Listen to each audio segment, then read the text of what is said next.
Saya jatuh daripada wall lebih kurang about 5 meters lah. 5 meters? Oh. Kaki agak dia panggil ankle spring tergeliat. 3 bulan saya bertungkat. Bila kita sakit kita akan rasa kita rapat dengan Allah, dengan Tuhan kita, dengan pencipta kita. Dia patutnya abang kena rehat ni untuk ini.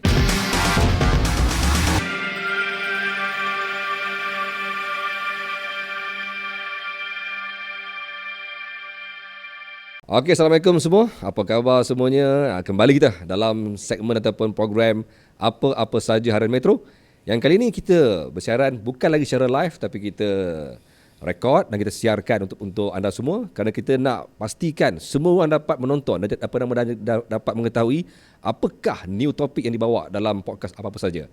Dan untuk abang semua orang faham bahawa podcast ini dia lebih bersifat apa saja.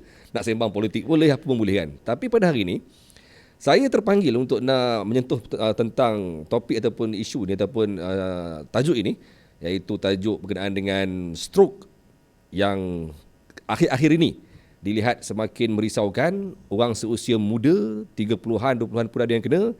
Malah ada yang aktif bersukan, atlet dan sebagainya, tiba-tiba jatuh, tumbang dan akhirnya perlu dirawat ataupun perlu diselamatkan dengan segera. Kalau tidak, mungkin mengancam nyawa. Tuan-tuan, baru-baru ini kita dikejutkan dengan seorang selebriti, artis yang terkenal yang tiba-tiba dikejutkan dengan berita kena stroke. Dan ada yang kata beliau dibedah. Ada yang salah faham, mengatakan bahawa sampai ke tahap beliau dibedah untuk mengeluarkan darah beku daripada tempat yang tersumbat tu. Jadi saya, tanpa perlu saya hujahkan lebih panjang lagi, saya bersama dengan abang kita, Abang Esma Daniel, iaitu pelakon yang terkenal, masih lagi terkenal. Nak sebut sebelum ini tak boleh, sebab zaman saya memang inilah dia orang dia. Dia memang sentiasa menghiasi wajah-wajah filem-filem. Sihat bang? Assalamualaikum. Alhamdulillah. Assalamualaikum warahmatullahi wabarakatuh. Alhamdulillah. Jalan jam Jalan jam. Yes. Lepas orang kata saya kena tu lebih kurang dah 10 hari, 11 hari saya keluar daripada hospital. Orang kena stroke, lepas tu tempuh jalan jam, tambah stres lagi ni, tak bahaya ke? Dia stres ni berkait dengan hypertension. Jadi bila kita ada hypertension tu sebelum ini, bila kita tidak mengamalkan ubat dia, rawatan dia, tak ikutlah culas semakan ubat ni, dia boleh trigger. Kita punya heartbeat kita naik. Jadi bila benda-benda tu berlaku, dia senang buat kita stres dan kita dapat marah. Ya, tapi orang kata orang yang kena stroke kena kontrol. Jangan marah, jangan stres, jangan banyak benda fikir kan. Patutnya abang kena rehat ni untuk ini. Tak, dia sebenarnya bukan kita yang boleh set benda tu. Dia badan kita ni by nature. Kalau jantung kita tu bekerja lebih kuat, daripada ketika itu ada saluran darah kita tersumbat, dia akan menimbulkan kita punya tidak rasa selesa dan kita akan rasa kelang kabut apa semua. Yang ini yang mula orang cepat marah. Temper naik kan. Tak apa bang, kita simpan dulu topik. Simpan dulu cerita tu bang. Tapi sebelum tu abang macam mana sekarang dalam kehidupan sebagai seorang pelakon? Masih apa yang latest? Saya tengah syuting dengan satu filem yang bertajuk Berisik, yang mana cerita ni dia buat sekaligus 1, 2, 3 trilogi. Filem trilogi? Ya. Jalan sekaligus. Lagi stres ni bang. Saya kurang stres sebab saya tak banyak. Scene tak banyak. Scene banyak. Dia orang buat compact, dan ini agak orang kata cerita ni action pack, dan dibuat oleh producer yang sama, oleh Multimedia Sdn Bhd yang buat Multimedia Entertainment yang buat cerita Air Force saya dulu. Okey. Jadi ini lepas saya Air Force the movie, saya ada buat satu cerita legasi Wira Merah, iaitu cerita bomba. Yang mana yang cerita tu saya tak jadi bomba lah. Lepas tu saya sambung lagi satu filem tajuknya Berisik, merupakan salah seorang polis. Alhamdulillah. Tengok daripada filem-filem yang abang lakonkan, saya lihat abang lately banyak terlibat dengan filem-filem aksi yang memerlukan energi, memerlukan tenaga, memerlukan fizikal yang hebat, yang kuat lah kan. Abang seorang yang memang aktif. Itu satu keperluan dan disiplin yang kita kena ada, orang kata, prepare diri kita. Sentiasa aktif untuk mengekalkan stamina kita. Lakonan ni memerlukan satu tenaga yang banyak. Macam kita syuting kadang lewat malam semua. Lepas tu dia punya mental, dia punya tangan fizikalnya. Jadi kita kena ada stamina yang tinggi untuk melakukan tugas-tugas yang beri. Contohnya kalau ada action tu kan, kalau ada fighting atau pergerakan kejar-mengejar ni, dia buat berkali-kali. Betul. Jadi kalau Nak pakai 2 minit ni pun. kalau stamina tak cukup macam mana buat kan. Yes. Jadi sebab tu bila kita set, okey, saya nampak cenderung ke arah itu. Dah peluang pada umur 54 ni kan. 54 ni. Tak ada abang. Nampak macam 45 sama saya. Ya, Okey, sama boleh. bila saya expose kat media sosial, saya aktif berlari dan saya merupakan motivasi kepada banyak rakan-rakan yang berlari. Bila terjadi benda ni banyak yang dia kira mengejutkan jugalah dan merupakan satu peringatan kepada yang lain. Okey, bila kita aktif ni, kita jantung lagi kuat aktif. Jadi bila dia aktif tu kan, bila ada yang tersumbat tu, dia akan menaikkan daya jantung kita. Dia jadi pressure lagi tinggi lah. Ya. Itu yang setengah kes tu ada jatuh pingsan, meninggal ketika aktif. Dia panggil cardiac arrest. Cardiac arrest. Cardiac Ya, arrest. yes. Abang Itu makin pandai istilah-istilah pun. Kenalah Maybe kena study lah. dapat pak jantung ni kan. So Okay. you boleh dia kena itu stroke tengah Yeah. on perform. Saya yang berlaku lepas saya aktif. Saya lari hari tu 10 km. Balik habis tu saya makan minum tengah makan malam, tiba-tiba herut, lepas tu tiba-tiba percakapan tidak betul, nak bangun, jatuh, bini ambil. Dan saya ingatkan darah tinggi, cara yang terbaik masa tu adalah naikkan kaki ke atas supaya darah kita turun ke jantung supaya dia boleh menstabilkan sikit ataupun turunkan sikit BP tu. So pada ketika itu kita ingat mungkin ini TIA. TIA ni adalah satu TIA? Dia persikatan ataupun yang istilah untuk lebih kurang stroke tapi dia boleh hilang secara sendiri. Itu bila ada macam tu. Dia bukan minor stroke minor stroke yang saya kena tu. Okey. Ini lagi bawah lah ni. Dia ni dia tak macam mana dia boleh baik-baik. Okey. Besok dia boleh baik tapi sebenarnya tu dah signal lah tu. You akan kena minor stroke. Minor stroke saya macam saya ni dah ada clock. Memang dah ada darah buku tu. Dan tapi kalau tidak di treat masa yang cepat akan jadi major stroke. Major stroke yang kita tahu adalah lumpuh, kepala badan, brain damage atau mungkin lebih teruk pada itu. Tapi abang sampai dah herot apa nama tu dah maksudnya kira dah consider dalam keadaan yang berbahaya kot lah sebab dah sampai sengit dah kan. Sengit. Tu bila kita pergi hospital banyak doktor beritahu kita dia orang ada kempen yang mengatakan bila keadaan ni berlaku jangan tunggu lama. Make sure kalau be fast. You kena react cepat bila ada facial anggota body you macam lemah apa semua ni. Terus telefon 999 call by ambulans terus pergi hospital. Okey. Tadi abang cerita yang abang seorang yang memang aktif. Yalah saya bila tengok abang umur 54 masih lagi berlakon filem-filem aksi. Okay. Abang pernah tak sebelum saya pergi lebih jauh pasal apa yang berlaku pada tempoh hari sampai ke abang terpaksa dibuang darah bekunya kan. Okay. Pernah tak abang terfikir sebelum tu yang abang memang sihat? Abang memang okey? Abang tak ada masalah apa? Ya. Yeah. Betul. Ini satu jugalah. Saya seorang perokok. Saya baca abang tulis dalam abang punya statement. Yes. Abang punya statement kalau boleh berhenti rokok, berhenti vape. Betul. Okay, sambung boleh. Perokok ni menyebabkan darah kita jadi pekat. Oh ya. Yeah. Bila darah tu pekat, dia melambatkan pergerakan darah kita dalam kita punya badan. Jadi macam mana bila jantung pump, bayangkan kita pump dalam pipe air kan. Jadi kalau pump tu, kalau darah tu pekat, dia jadi macam makin lama makin macam dia kecil pump tu. So dia akan mengecikkan urat kita. Kalau aktif, lari ni dia akan mengecikkan urat kita. Kalau macam weight ni, angkat besi apa semua, dia akan besarkan kita punya urat kita. Itu bila yang basah-basah kan, besar apa semua kan.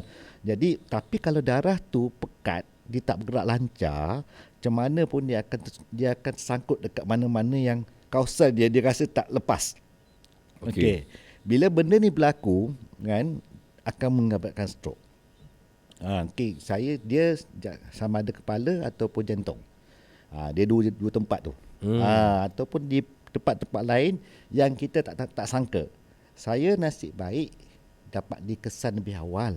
Ada setengah-setengah kes tu dia dah lama kat situ. Bila lama kat situ, tambah yang pada yang tidak aktif. Jadi bila tidak aktif, dia tak dapat trigger lah. Darah slow dia. You tak aktif, you duduk aja. Jadi tak ada pergerakan jantung yang tinggi. Dia tak ada pump yang kuat kan. Jadi bila aktif ni dia cepat trigger. Jadi bila ada benda yang tersumbat tu kan, dia bagi terus signal terus, dia terus collapse terus. Itu yang kena apa semua ni.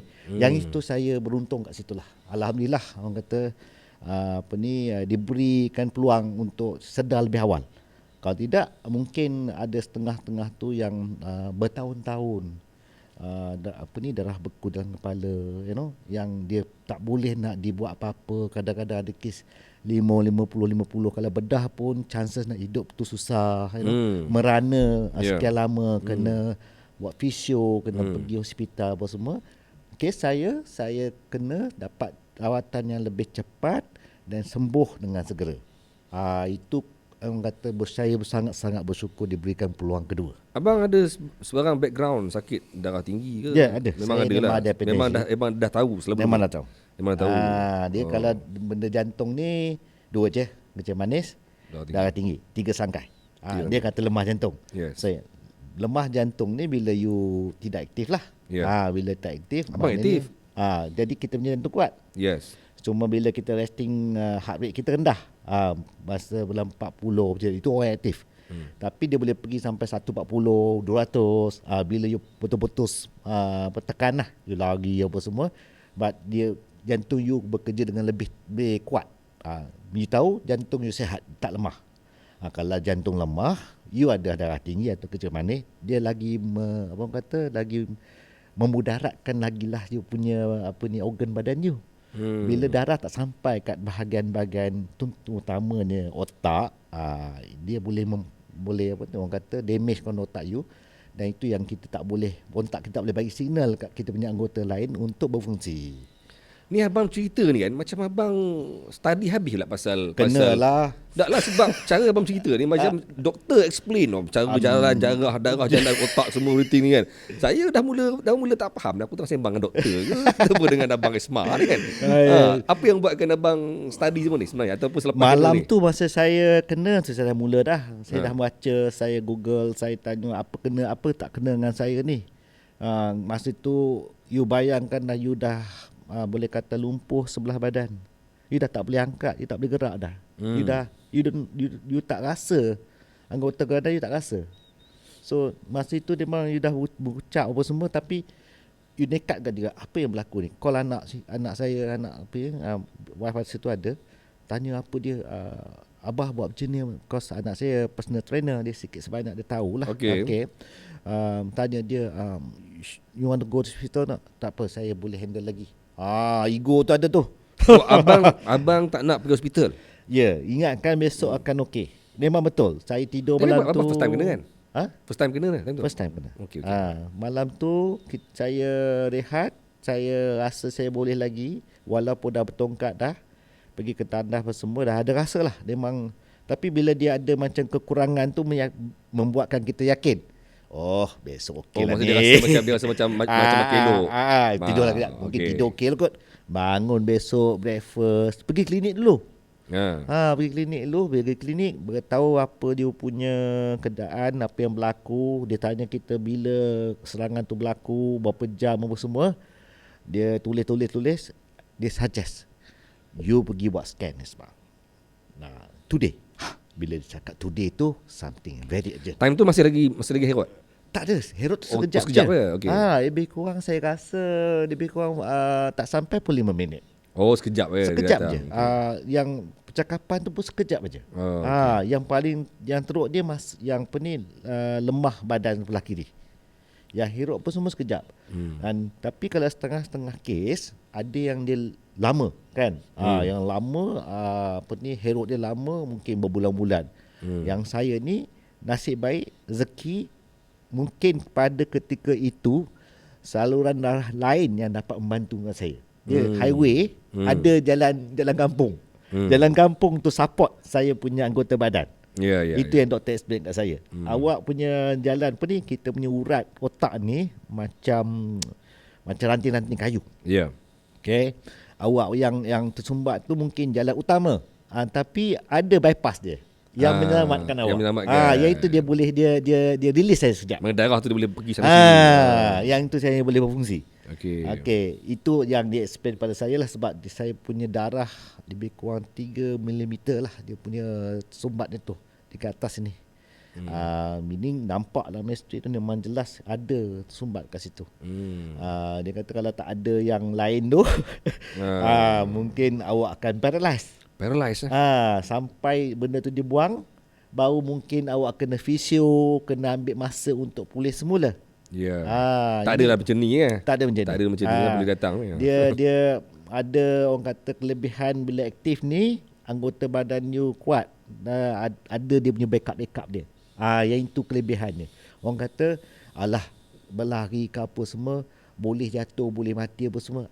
Ini persepsi yang salah sebenarnya. Yalah, sebab kita pernah dengar bang, ada atlet yang tengah-tengah berjoging. Kita tak sebut nama, tapi ada yang tengah berjoging jatuh Betul. terus. Kan? Itu yang orang kata macam sama je, aku duduk rumah pun okey. Pentingnya you kena tahu body you. Macam kita buat kita. Kita pergi Johor, tiba-tiba sangkut tengah jalan. Sebab apa? Kita tak check kita. Sama lah pada kita pun. Mungkin ramai yang sebenarnya tak tahu cerita ni. Saya sebenarnya benda ni kita dah telajak. Abang Isma dah cerita jauh ke depan ni. Sampai ke peringkat, sampai ke tahap apa yang berlaku pada malam itu. Lepas tu pasal dekat mana pasal medik isu lah, cara-cara nak menyelamatkan diri semua kan. Tapi ramai yang mungkin tak tahu cerita ataupun isu sebenar apa yang berlaku kan. Saya dah mula abang laju sangat ni bang. Okey. Okay. Mungkin abang boleh kongsi dulu sebenarnya apa yang berlaku ketika itu sebenarnya. Saya lari macam biasa sebab satu, ada ura-ura tawaran yang memerlukan saya lebih fit, yang perlukan saya sit pack, saya perlu ada fighting, tapi belum saya lagi lah. So sampai nak perlukan ada personal trainer, so on, it's a film. So jangkaannya bulan 1. Jadi kita dah prepare diri kita. So saya pula jenis yang bila training tu yang jenis excessive, yang agak berlebihan. Boleh katakan saya buat 2 jenis. Satu endurance, satu saya buat powerlifting, crossfit. Makna gym pun saya buat, lari pun saya buat. Dua-dua belasah. So lepas tu saya buat, kalau gym saya buat superset. Maknanya bukan setengah orang tu dia relax kejap. Superset layan 54 tahun layan superset. So bila kita boleh buat, jadi kita rasa kita mampu buat, dia motivate diri kita untuk lebih, orang kata, dapatkan result yang lebih baik. Dia kata set. So aku boleh buat gayut macam ni, aku boleh buat begini, aku boleh buat macam ni. So bila orang tengok kita umur kita, dia macam motivasi orang lain. So kita jadi teruja untuk buat lebih baik lagi. Betul. Ataupun perform lebih bagus.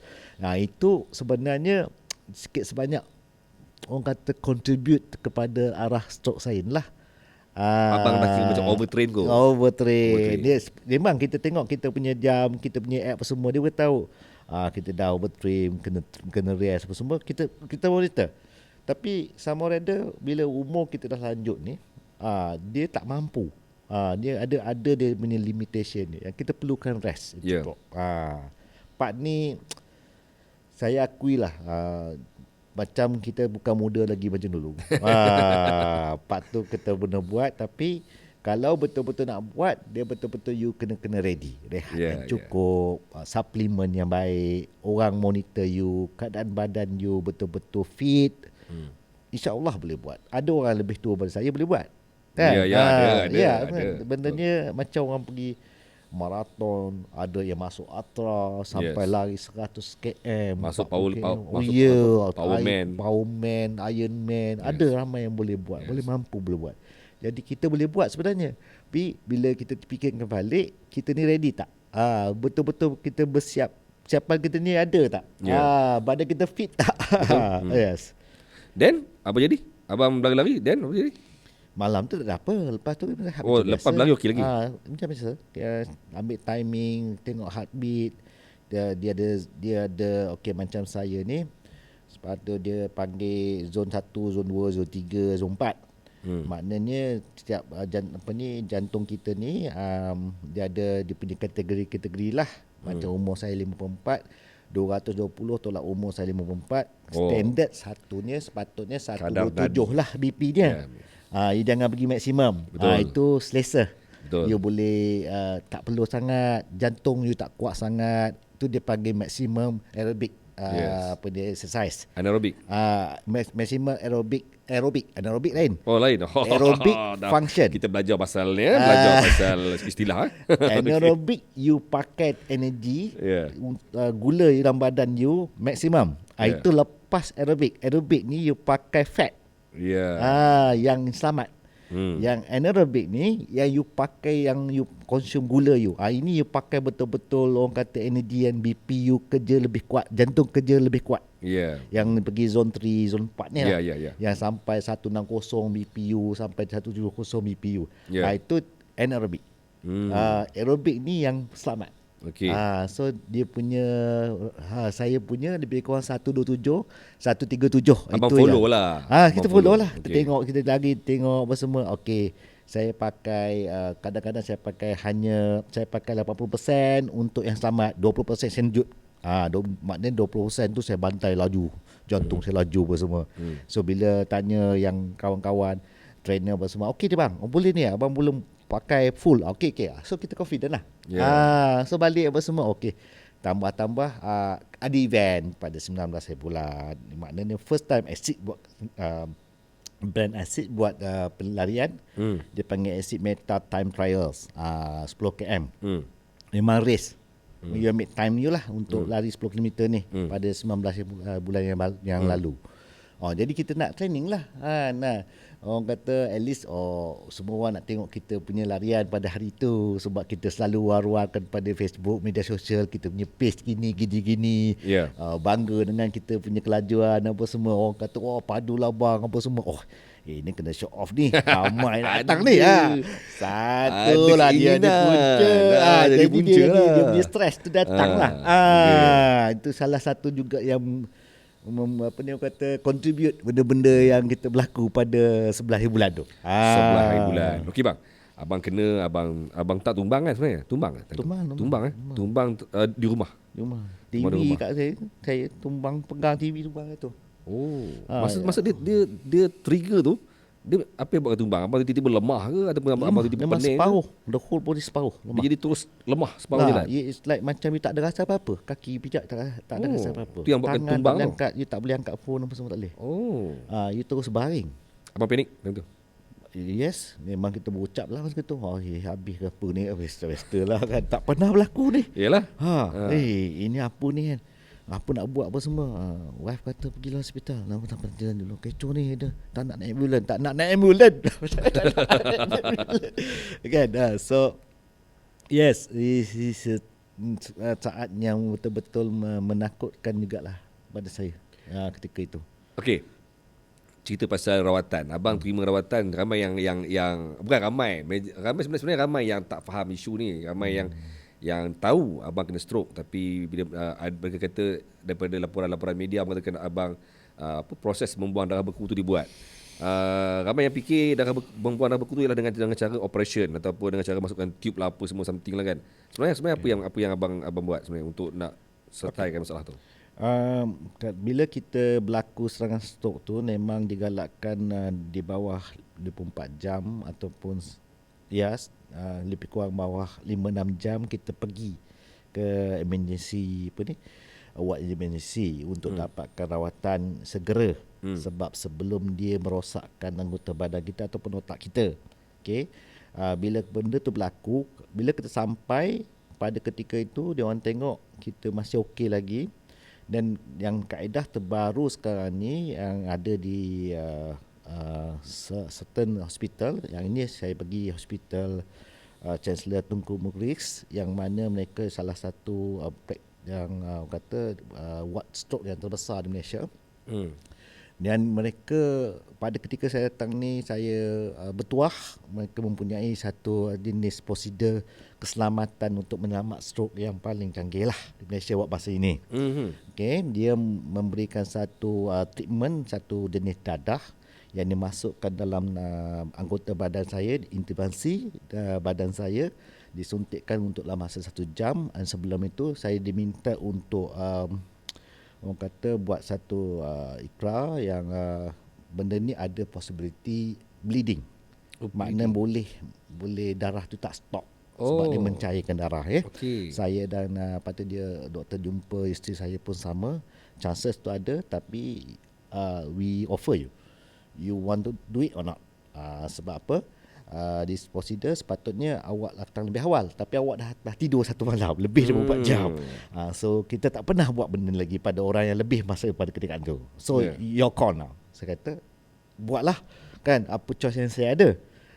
Sebab saya tak fikir masa tu saya nak kena operate apa semua, tak fikir. Kalau pada ketika itu kena operate apa semua, operate lah, kan, we don't know, kan. Kita dah masuk kat situ, serah lah. Sekarang awak serah diri semua. Ya, saya serah diri. Betul. So sign masukkan tu, lebih kurang dia melakukan prosedur autophagy namanya. Liquid cair drug dia masuk dalam badan kita. Dan sebelum tu saya buat scan lah, nak pastikan apa masalah ni. Bila dah scan, dia beritahu saya ada clot tu, dan then dia terus datang kat saya balik. Kita buat benda ni. Then lepas tu saya masuk ke stroke care unit, lebih kurang macam ICU lah untuk stroke, dan tunggu di bawah pemerhatian tengok keadaan saya macam mana, dan ubat tu bertindak ataupun tidak. Okay. Kalau yang dia panggil yang pembedahan ni, okay, thrombectomy ni, yang mana dia akan tebuk di sini, dan dia akan keluarkan darah beku tu, itu namanya thrombectomy. Itu kaedah yang lain yang sebelum ni orang pernah dengar. Akan dilakukan, dia buat bedahan, dia buka kita punya umbuk kepala ni dan keluarkan. Yang saya tak buat yang itu. Saya bernasib baik, kaedah yang dia buat autophagy ni menjadi. Bila scan, benda tu cair dan dia hilang. Kalau tak hilang, masih tersumbat, kena buat thrombectomy ni. Yang dipadakan pembedahan ni. Ini pilihannya. Kalau hari tu, kalau saya lebih lama lagi, lambat lagi, mungkin thrombectomy lah dia punya pilihan yang ada untuk dirawat saya. Bila thrombectomy ni, you masukkan ward, dia akan bedah, tunggu you baik lah. Iyalah. Sebab apa, sama ada you akan ada serangan stroke pada pemerhatian tu, you akan dia orang buat. Katalah lepas saya buat autophagy tu yang cecair tu, dimasukkan ward, saya kena stroke lagi. Dia akan lakukan thrombectomy ni. So abang ada potensi akan kena lagi? Ya, siapa saja yang pernah kena stroke, ada possibility kena stroke lagi. So apa dia punya cadangan supaya abang jangan kena dah? Supaya jangan kena dah. Ubat lah. Kena maintain ubat lah sekarang ni. Ya, memang ada cases stroke ni, ada repeating case. Kadang-kadang seorang tu sebulan, kadang-kadang bertahun. Memang ada dia punya rekod yang stroke ni akan dia akan strike balik. Besar ke dia punya risiko ataupun dia punya potensi untuk kena? Bila saya dengar penjelasan daripada Dr. Ashraf ni, iaitu pakar neurologis daripada Hospital Chancellor Tunku Mughriz, merupakan salah seorang neurologis yang terbaik kat Malaysia lah. Abang promote ni. Terpaksa kita kena promote. Why not? Orang bagus. Good benda baik kan, kita share. Dia talent yang kita ada. Yes. Benda tahu mungkin awak satu hari nanti. Allah. Malaikat pada ketika itu you kena tahu, doktor tolonglah. So kepakaran ni tak ramai yang kita ada.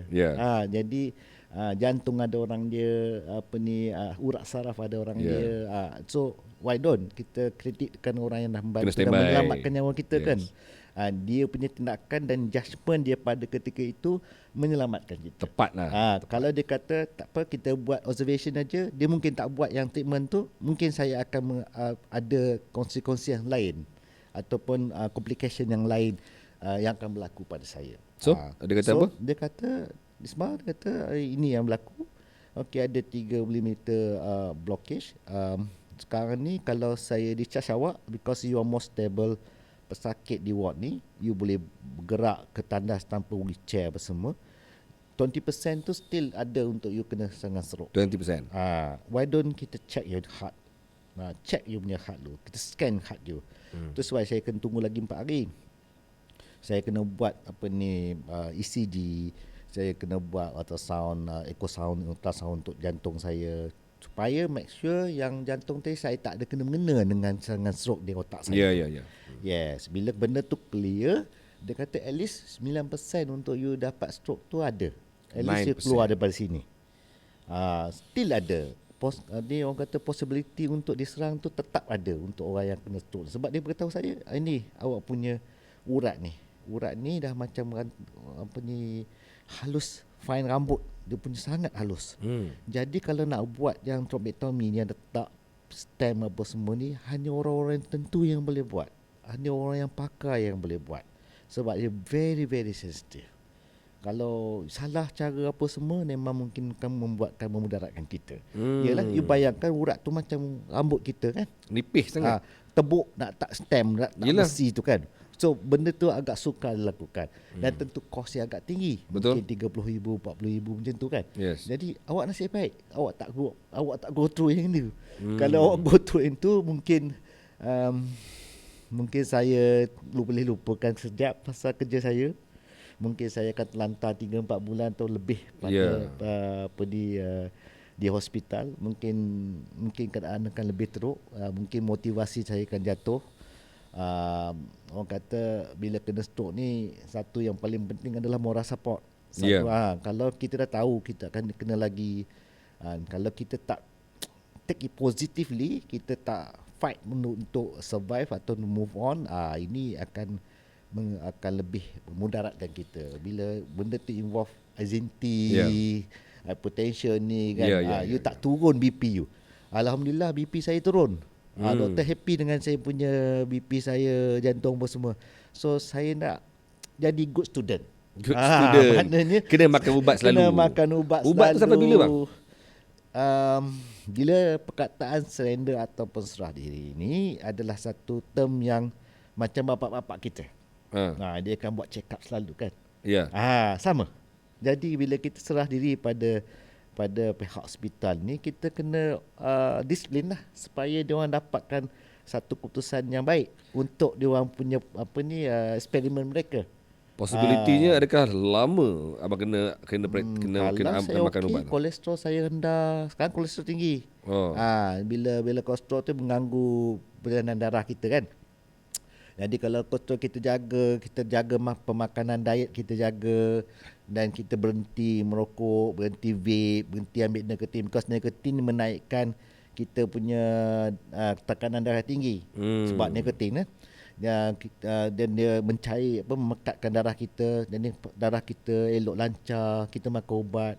Kalau benda tu makin lama makin baik, dan doktor pun cakap you boleh beli kat farmasi ubat asalkan you disiplin dan you dengar option cadangan daripada doktor. Sebab dia pun doktor is second option. Dia boleh bagi suggestion.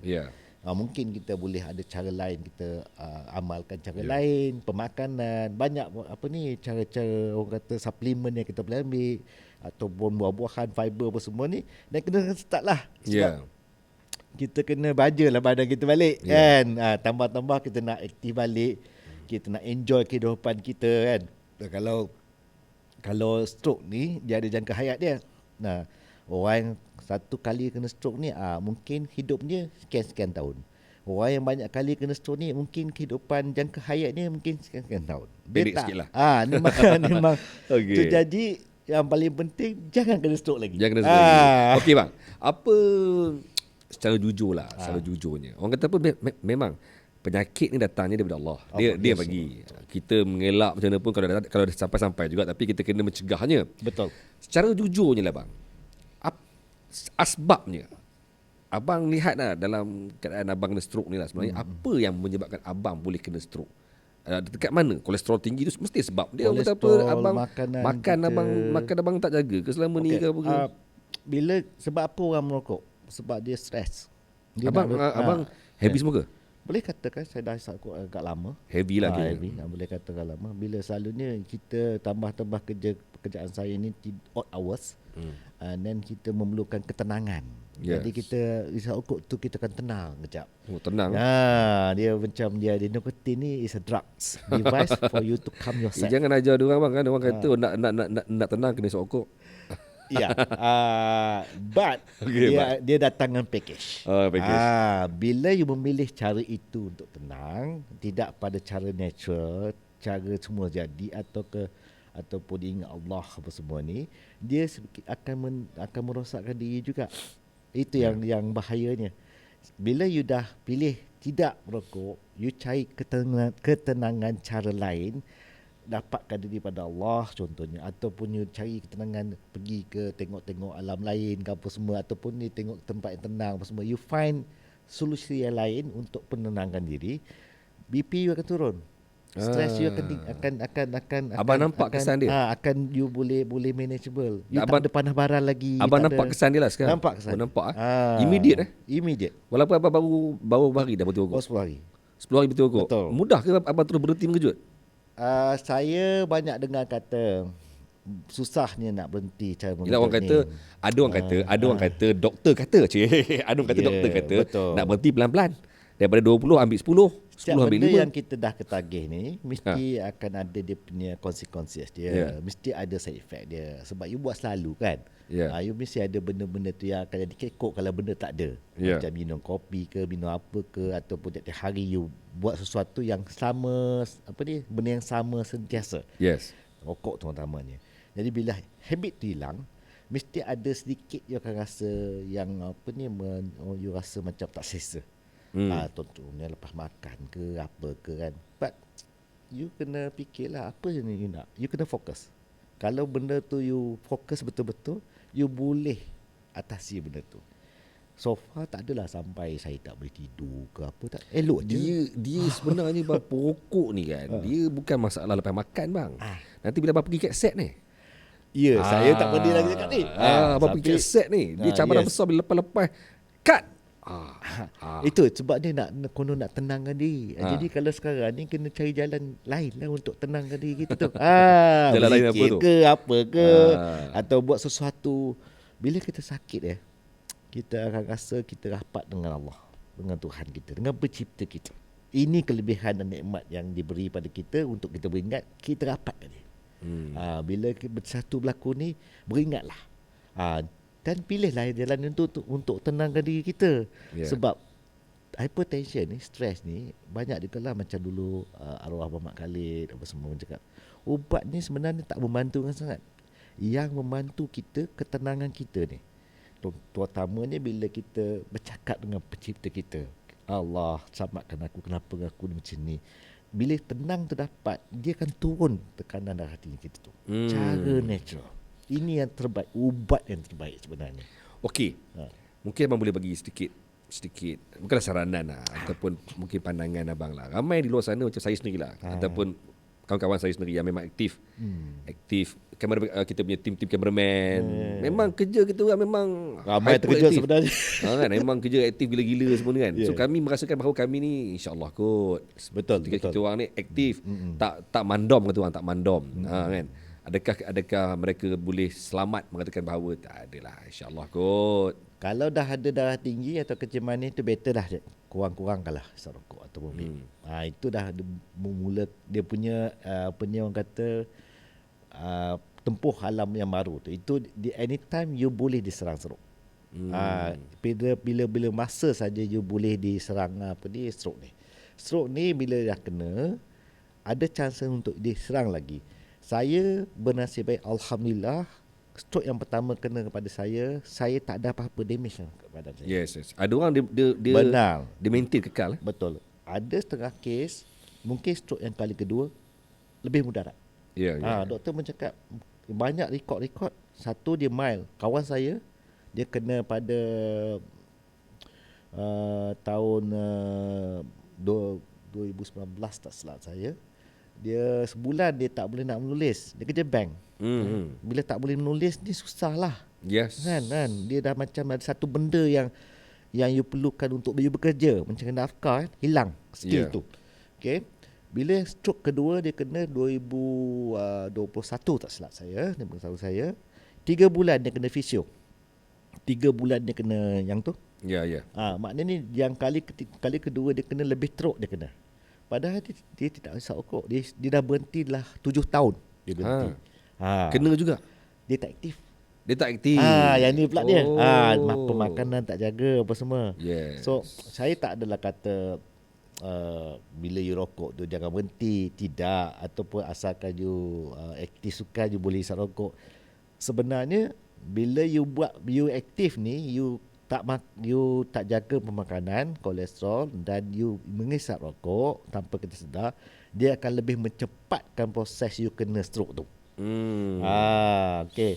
Cuma kelebihannya mungkin kalau you aktif, dia boleh menyelamatkan anggota badan you. Kalau you tak aktif, mungkin masa untuk recovery tu mengambil masa yang lama, dan mungkin you punya damage tu lagi teruk lah. Sebab satu, bila you aktif, tentu you jaga makan, fiber you, vitamin C you, suplemen you jaga kan. Walaupun you isap rokok kan. Isap rokok ni dia akan kill vitamin C you. Banyak vitamin C you hilang sebab you isap rokok. Jadi bila benda tu berlaku, you punya protection body tak banyak, tak kuat. Tapi kalau you tak buat langsung, you tak ada macam tu, you tak jaga makanan, you tak jaga suplemen, dia punya shield tu lagi kuat, lagi rapuh. Bila kena tu, dia memang diorang kata dia akan bagi max lah. Ini apa yang saya faham mengenai kita punya sistem badan kita. Kalau anda perokok, anda kata anda aktif lakukan apa semua, ada kes-kes yang tengah at the peak lari ke basikal ke, tiba-tiba dia mati. Dia rebah sendiri. Orang kata serangan jantung. Saya dengar yang last year tu bekas betul. pelumba negara. Main badminton semua. So tentunya orang ini dia menjaga pemakanan diet dia. Mungkin dia tak rokok apa semua, tapi boleh kena juga. Boleh kena. Kolesterol salah satu yang paling bahaya. Yang kata bila kita senam, macam saya sebut tadi aerobik, anaerobik. Aerobik ni bila kita buat lari jauh, dia menggunakan tenaga fat. Maknanya fat badan kita ditukar kepada tenaga. Anaerobik dia terus tukar daripada gula yang kita ambil tadi, dia terus pakai. Jadi tak pakai burn fat tu. Okay. Part-part ni kalau macam contohnya you tak pakai langsung, you makan, lepas tu you relax, dia jadi fat. Okay, you lari tiba-tiba, you tak ada berlatih yang saya cakap macam gunakan aerobik ni. Tiba-tiba you pop pantai. Badan you tak fit ni. Tapi tenaga you kuat. Betul. Pop dia bagi sekali dia punya serangan jantung, dia bagi stroke. Mungkin ada part-part yang tersumbat. Yang kita tak tahu selama ni dah ada dalam badan kita. That will happen. Saya tak boleh cakap lah, orang kata mana-mana, saya bukan doktor kan. Tapi on common sense. Tapi selamat datang ke kelas kesihatan oleh Abang Ismail Daniel. dia jadi detail cerita pasal macam mana boleh kena kan. Selamat datang ke kelas kesihatan kita. Lepas dia boleh daftar boleh jadi Twitter kesihatan. Bang, ada tak potensi abang ataupun possibility dengan sejarah abang nak kena stroke ni menyebabkan mungkin producer ataupun director mungkin mengurangkan aktiviti ataupun aksi-aksi lasak dalam filem lepas ni? Okay, ni penting untuk kita sebagai orang yang kerja freelance. Maknanya kita kerja bebas, pelakon, dan kita kena sentiasa memastikan diri kita ni sentiasa sihat. Dalam bidang kami ni tak boleh ada sijil sakit. Jadi bila kita tunjukkan diri kita sentiasa bersedia, walaupun apa yang berlaku pada kita, kita tetap boleh comply kerja kita. Saya masih ada syuting, saya tidak mengganggu perjalanan syuting tu, dan disiplin saya akan hadir. Of course kita mampu, bukan hadir sebab kita terpaksa kontrak apa semua. Walaupun susah pun tak sihat pun semua pergi, kita dah kembali sihat. dah disahkan sihat, dan kita make sure kita orang kata bersemangat berjuang untuk beritahu yang kita ni sentiasa bersedia untuk di hire, professional actor for hire. That's Tapi actor for what? yang risaunya mungkin abang rasa abang kuat, abang rasa abang sihat. Tapi mereka pula risau. Oi, abang dah pernah tumbang ni. Kalau saya punya fizikal, saya punya kata lepas serangan stroke tu saya down, saya rasa khuatir orang berfikiran begitu tidak positif, ia akan menjejaskan tawaran pekerjaan saya. Saya percaya itu. Kalau kita sentiasa bersikap positif, dan terutamanya kita punya penyokong dan kita punya peminat kita, iaitu audien kita, menyokong perjuangan kita, tidak mustahil kita boleh masih lagi dapat diterima dalam bidang kita. Ini penting sebab apa? Klien kita adalah penonton kita, netizen kita, audien kita itu adalah klien kita. Kalau dia bagi sokongan pada kita, kenapa pihak penerbit tak ambil kita? Honestly, abang masih berharap untuk aksi-aksi lasak? Saya tak kata begitu. Bagi saya, tawaran tu, kita kadang-kadang kita minta benda tu tak tentu dapat. Yes. Atas apa yang bersesuaian dengan saya. Kalau benda tu contohnya ada aksi-aksi dan saya dipercayai fit untuk do it, why not? Kenapa kalau macam kita dah overhaul contohnya kan, tentu kita boleh unjuk kereta tu laju apa semua, dah servis dah apa semua kan. Contohnya macam saya lah, saya dah everything dah okey apa semua, dan ada sokongan daripada penonton apa semua untuk melihatkan saya perform job-job yang demikian. Permintaan tu ada. Tapi doktor tak ada pesan kata relax sikit, tak ada? Ya, saya dalam kes ni lebih katakan jarang-jarang berlaku. Demand dia kata don't go max, at least you jangan pergi maksimum lah. Saya pun tak adalah macam orang kata greedy, nak pace by pace lah. Kita start balik. Kita tak nak hilang kita punya pace tu. Momentum kita tu tengah at the peak at the masa tu. Tapi kita kena sedar, every athlete pun, kalau ahli sukan, kalau mereka injured, dia orang mesti ada recovery process dia orang, period dia punya rehab time dia orang kan. Jadi sama macam kita.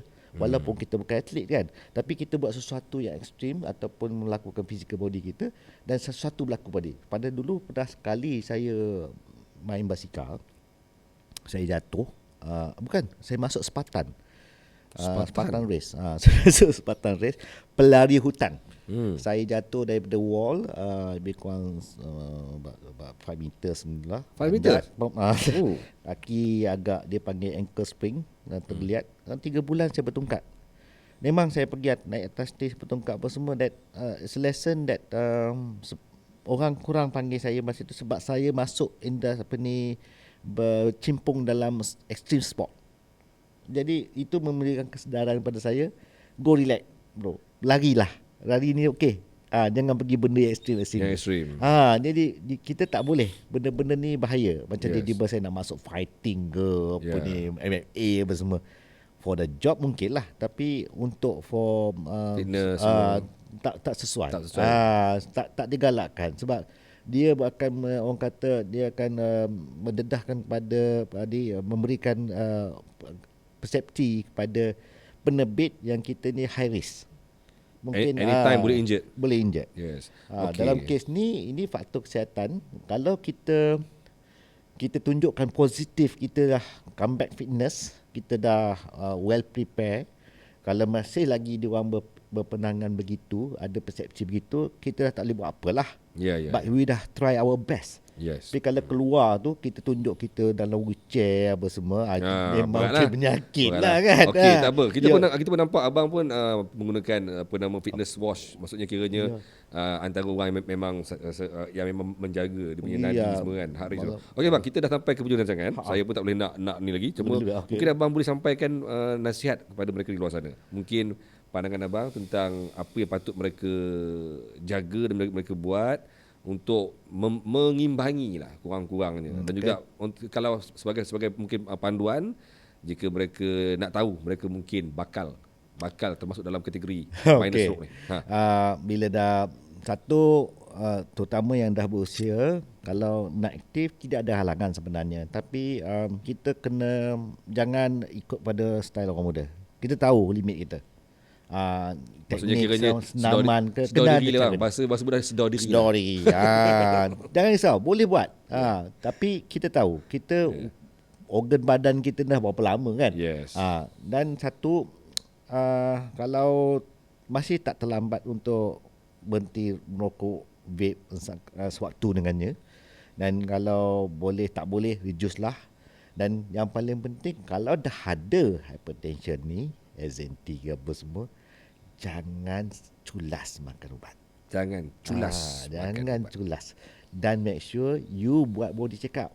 Yes. You nak perform, you nak bertinju ke, you nak lari ke, you nak nak masuk Iron Man ke apa saja you boleh buat, you nak panjat gunung apa semua. Tapi kita kena tahu keadaan badan kita. Betul. Macam kita nak travel naik kereta, kita make sure semuanya Check lengkap. minyak hitam dulu. Minyak hitam, Semua kan. tayar, angin apa semua. Kalau kita tak buat begitu, mungkin kita akan mengalamikan.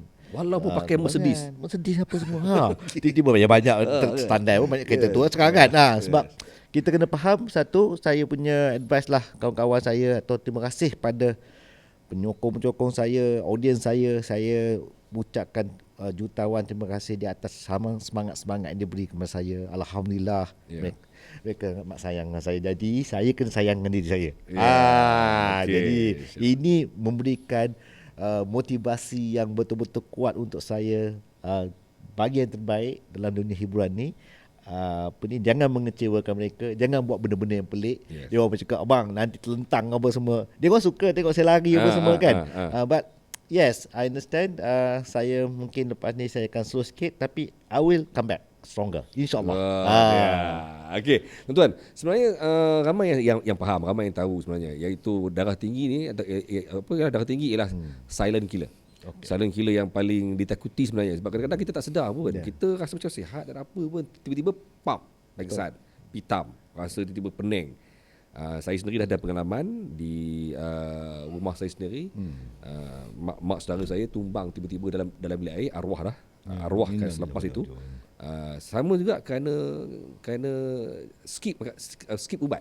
Skip ubat menyebabkan darah tinggi dia naik, trigger dan pecah darah dalam di bahagian otak, perdarahan pecah. Satu yang berdarah, satu yang blok tu. Ada dua jenis. So menyebabkan asal siang tadi nampak elok, bergelak tahu sebagainya, malam tumbang dan ajalnya tiba kan. Jadi benda ni saya setuju dengan abang Isma bahawa kita kena always pastikan kita dalam kesihatan yang baik, check, dan jangan ambil mudah kerana darah tinggi ni memang a very scared silent killer. Yes. Paling serangkai lah orang kata. Bahaya ni sebenarnya. So thank you Abang Ismah kerana sudi hadir dalam podcast apa saja. Terima kasih banyak. Saya doakan supaya abang terus sukses walaupun pernah dilanda dengan satu mimpi ngeri. Tapi kadang-kadang orang kata benda tu mungkin menambahkan lagi menguatkan lagi azam. Saya ingin mengambil kesempatan ni, terima kasih kepada Brand Acid dan juga Spec Ryanada ni yang memberikan sokongan, sebab dia orang bagi lagi sponsor saya keep on going.